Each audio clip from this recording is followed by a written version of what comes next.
Tudo bem? Terceiro vídeo de missões urbanas, evangelismo. Nós estamos falando aqui sobre seitas agora. A seita, ela se caracteriza pelo ato de se separar de um grupo maior. Então, ao pensar dessa forma, quase todas as religiões ou filosofias religiosas que nós temos são seitas heréticas. Elas acabam se tornando uma seita, mediante a ser uma separação da igreja, de um outro grupo maior. Exemplo, o protestantismo.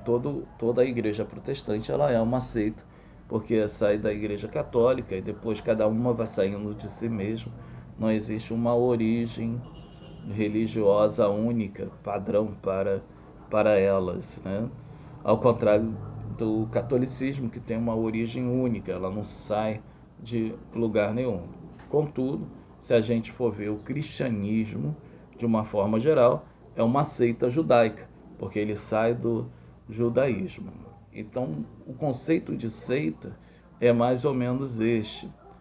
Todavia, depois a termologia, ela passa a ser usada como termo mais pejorativo com aquilo que nós dissemos sobre seitas heréticas. A hereges, né, ou heresia, essa palavra ela é também dada a um grupo, a um partido heterodoxo. O que é isso? É um grupo que prega algo diferenciado, algo que vai contrário ou destoa daquilo que o grupo maior assim esteja pregando, tá? Então isso seria uma heresia.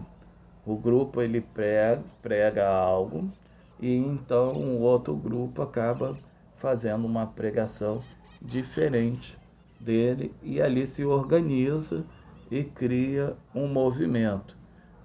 Vou dar o exemplo, né? Nós vimos os adventistas do sétimo dia, os mormons, testemunhas de Jeová, racionalismo cristão, tudo isso sendo caracterizado como seita herética, porque eles têm uma pregação heterodoxa do seu grupo maior, ou seja, uma pregação que foi uma dissonante, né, no decorrer de algum período da história.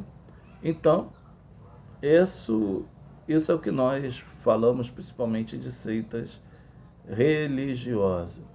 O termo aireses, ele vai aparecer lá de maneira original já nas escrituras sagradas. Em Atos, capítulo 5, versículo 17, é um exemplo disso. Então, isso acaba sempre sendo levado para um ato onde as pessoas estavam pregando de maneira separadas. Eu vou deixar aqui na íntegra, segunda Epístola Universal de Pedro, capítulo de número 2, do versículo 1 ao versículo 3, que nos diz: assim como no meio do povo surgiram falsos profetas, assim também haverá entre vós falsos mestres, os quais introduzirão dissimuladamente heresias, aireses, ou seja, pensamentos que não condizem com o que os apóstolos pregavam, heresias destruidoras, até o ponto de negarem o soberano Senhor, que os resgatou, trazendo sobre si mesmo repetida destruição. E muitos seguirão as suas práticas libertinas, e, por causa deles, será inflamado o caminho da verdade. Também, movido por avareza, farão comércio de vós, com palavras fictícias. Para eles, o juízo lavrado a longo tempo, não tardará, e a sua destruição não dorme. Nota-se aqui, né, o autor, quando ele fala concernente a isso, ele vai dizer que essas heresias destruidoras, pessoas que negam a soberania de Deus e etc., são considerados hereges. Como então identificar uma heresia? Primeiro, aquilo que ele fala contrário à Bíblia. Se ele não dá total ênfase às escrituras sagradas, ele é um herege. Se ele diz que a palavra não é inspirada por Deus, se a palavra não tem decisão, se a palavra não conta e assim vai, então ele é um herege. A pessoa de Deus também, se Deus é soberano, ele tira a soberania, se ele tirar a onisciência, a onipresença, a onipotência de Deus, a queda do homem e o pecado, acreditamos que que o homem ele caiu, né? E pelo fato de cair ele se tornou totalmente contaminado. Algumas pessoas falam que o pecado de Adão não contaminou toda a raça humana. Então, se não contaminou toda a raça humana, ele não teve, nós não temos pecado original. Se não temos pecado original, não somos condenados ao pecado. A pessoa e a obra de Cristo geralmente diminuem a divindade de Cristo ou limitam a salvação. Dizem que a cruz de Cristo ela não é o suficiente para cada um de nós. A salvação, geralmente colocam salvação pela obra ou dentro da própria instituição. Só é salvo aquele que pertence à nossa instituição. Isso é algo complicado. O porvir, exemplos adventistas do sétimo dia, no porvir, eles acabam pregando, falando exatamente que a alma das pessoas, elas não sofrerão no inferno, elas serão aniquiladas, ou seja, deixarão de existir. Isso é uma grande heresia. Por que surgem as heresias no mundo? Por alguns motivos. Ação diabólica no mundo, como está lá em 2 Coríntios, capítulo 4, versículo 4, é uma forma do diabo cegar o entendimento de muitos. Ação diabólica contra a igreja, Mateus 13, 25, é a luta, né, da igreja, do presente, a igreja tende a se colocar contrário a isso. Ação diabólica contra a palavra de Deus, porque vai minar a palavra de Deus, vai arrebentar a palavra de Deus. Muitas das vezes as pessoas deixam de acreditar, falando um monte de besteira por aí. E o outro é o descuido da igreja de pregar o evangelho completo. Mateus 13, 25, as pessoas acabam não pregando mais a verdade. As pessoas pregam meias palavras sempre. Falsa hermenêutica, falsa interpretação dos textos bíblicos, a falta de conhecimento da verdade bíblica também.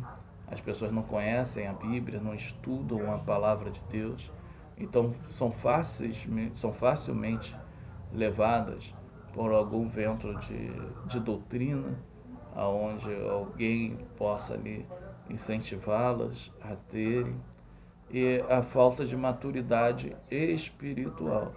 Essa falta de maturidade espiritual ela é bem significativa, né? Ela atrapalha bastante as pessoas. É claro que nós temos no mundo inteiro uma pluralidade religiosa muito grande. Existe algumas coisas, a maçonaria, apesar de não ser religião, mas os seus adeptos são religiosos, então existem as secretas, maçonaria, teosofia, rosacrucianismo, esoterismo, pseudo-cristãos, que são o mormonismo, testemunha de Jeová, adventista do sétimo dia, ciência cristã, a família, que também é conhecida como Menino de Deus, a Igreja Apostólica da Santa Vó Rosa, espíritas, kardecismo, legião da boa vontade, racionalismo cristão, afro-brasileira, umbanda, quimbanda, candomblé, voduísmo, cultura racional, Santo Daime, Orientais, Seixonier, Igreja Messiânica Mundial, Arte Mahikari,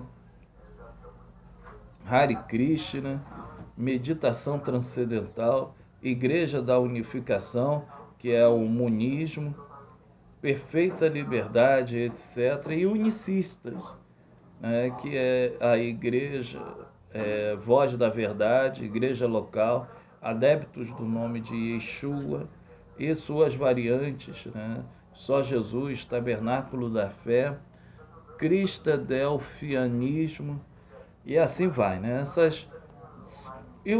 Para a gente encerrar, e mais à frente, como eu disse na sala de aula, eu fiz um resumo das religiões que mais nós temos, isso é só para vocês terem aí para poder estudar.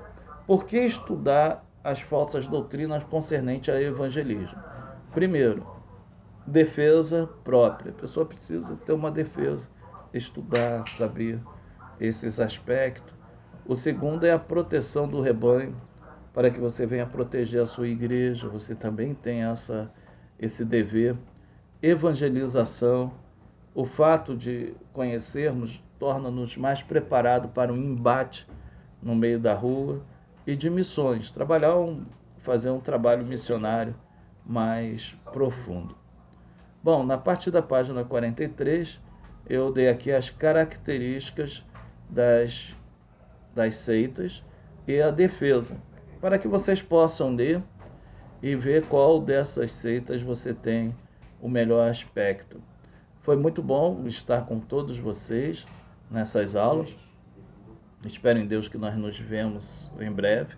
Vamos ver uma formaturazinha com entrega de diploma, certificado, não diploma, certificado para vocês, né? E que Deus abençoe a cada um no nome santo de Jesus.